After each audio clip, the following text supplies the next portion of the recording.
अमित शाह का हरियाणा और चंडीगढ़ का दौरा दो शख्सियतों को बड़ा फायदा देने का काम कर गया। पहली शख्सियत है स्वामी ज्ञानानंद और दूसरी शख्सियत है हरियाणा के सीएम मनोहर लाल खट्टर। गीता के प्रचार और प्रसार को लेकर अमित शाह ने स्वामी ज्ञानानंद की जबरदस्त प्रशंसा की। वहीं दूसरी तरफ सीएम मनोहर लाल खट्टर को लेकर वो बेहद पॉजिटिव नजर आए। हेलीपैड से लेकर चंडीगढ़ में सीएम की कबीर कुटीर तक लगातार अमित शाह और खट्टर साहब की ट्यूनिंग देखी गई। 2024 के चुनाव को लेकर अमित शाह और खट्टर की यह ट्यूनिंग एक बड़ा रोल अदा कर सकती है। यह भी कहा जा रहा है कि अमित शाह मनोहर लाल खट्टर को तीसरी बार सीएम बनने की गुट्टी पिलाने का काम कर गए हैं। अमित शाह का आना खट्टर साहब के लिए तीन तरह से फायदेमंद साबित हुआ। जिस तरह से अमित शाह ने खट्टर साहब की जबरदस्त प्रशंसा की, जबरदस्त तारीफ की और आधे घंटे तक उनके आवास पर कबीर कुटीर में वो उनके साथ बातचीत करते रहे, उससे साबित हो गया कि अमित शाह और मोदी हरियाणा का सीएम लगातार तीसरी बार खट्टर साहब को बनाने जा रहे हैं। यानी खट्टर साहब के रास्ते में अब कोई रुकावट नहीं है। खट्टर साहब तीसरी बार शपथ लेने वाले हैं और खट्टर साहब अब अपने हिसाब से मनचाहे फैसले ले सकते हैं।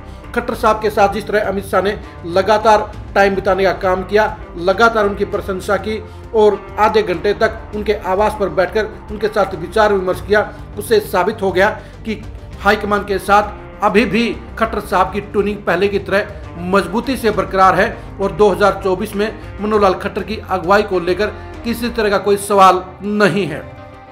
अमित शाह के साथ इस मीटिंग के दौरान खट्टर साहब ने जहां हरियाणा में 2024 में बीजेपी और जेजेपी के गठबंधन को लेकर अपनी राय साफ कर दी है, वहीं 2024 के चुनाव के लिए रोड मैप पर भी उन्होंने जरूर चर्चा की होगी।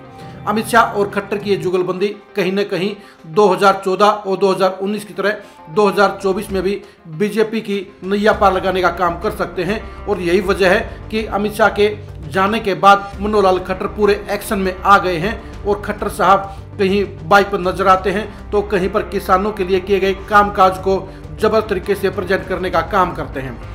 पहले आप खुद ही देखिए कि खट्टर साहब अमित शाह की बड़ी शाबाशी के बाद किस तरह से मोटरसाइकिल पर सवार नजर आ रहे हैं, तो दूसरी तरफ भिवानी में किसानों के बीच में बड़ी बड़ी बातें कह रहे हैं।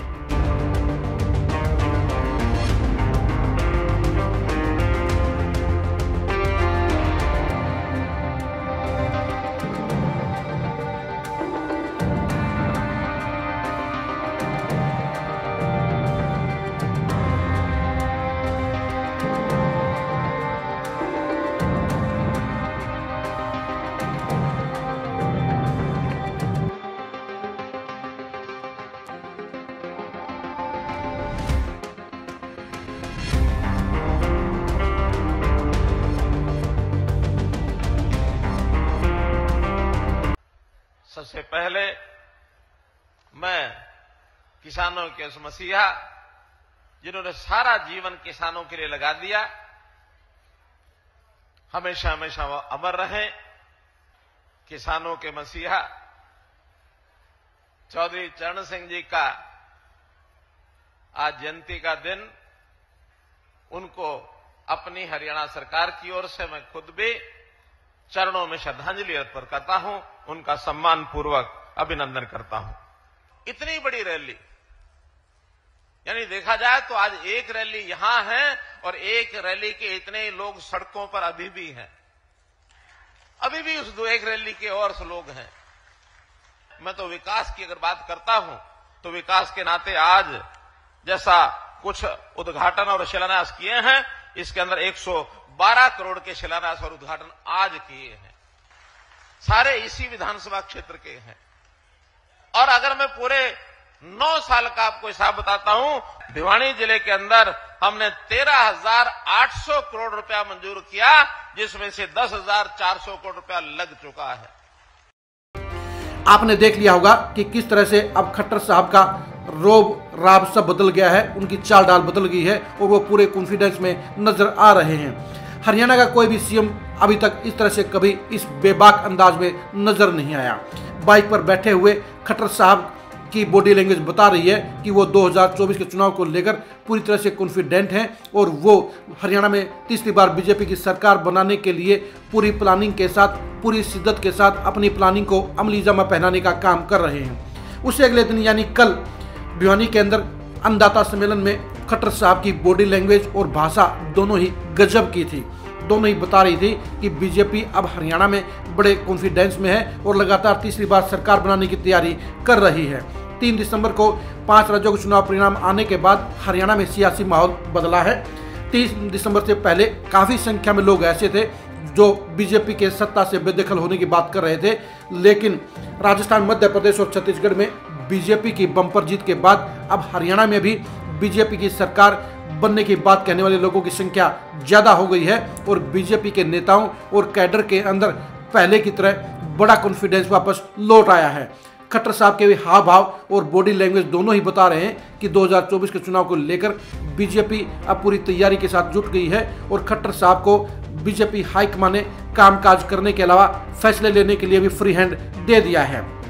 खट्टर साहब के लिए एक फायदे की बात यह भी है कि ओम प्रकाश धनखड़ के हटने के बाद प्रदेशाध्यक्ष बनाए गए नायब सैनी के साथ उनकी ट्यूनिंग भी गजब की है। अब संगठन और सरकार दोनों ही मिलकर अब अगले 6 महीने के दौरान हरियाणा में बड़ी एक्टिविटी करते हुए नजर आएंगे, बड़े फैसले लेते हुए नजर आएंगे और हरियाणा की सियासत में ये फैसले, ये जुगलबंदी दोनों ही बीजेपी को बड़ा फायदा पहुंचाने का काम करेंगे। सबसे बड़ी बात यह है, प्रधानमंत्री मोदी के बाद अमित शाह भी अब पूरी तरह से खट्टर साहब पर मेहरबान हो गए हैं। सियासी गलियारों में चर्चा रहती थी कि मोदी साहब की पसंद खट्टर हैं, जबकि अमित शाह खट्टर को पसंद नहीं करते हैं।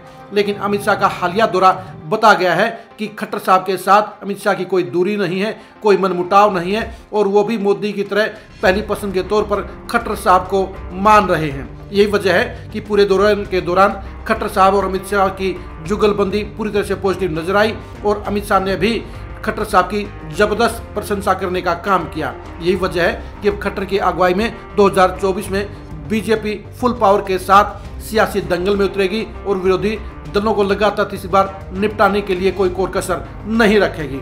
2024 में अमित शाह और खट्टर साहब की जुगलबंदी को जानने के लिए आप खरी खरी न्यूज के साथ बने रहिए। 2024 में खट्टर की अगुवाई में बीजेपी की परफॉर्मेंस को जानने के लिए भी आप खरी खरी न्यूज के साथ बने रहिए।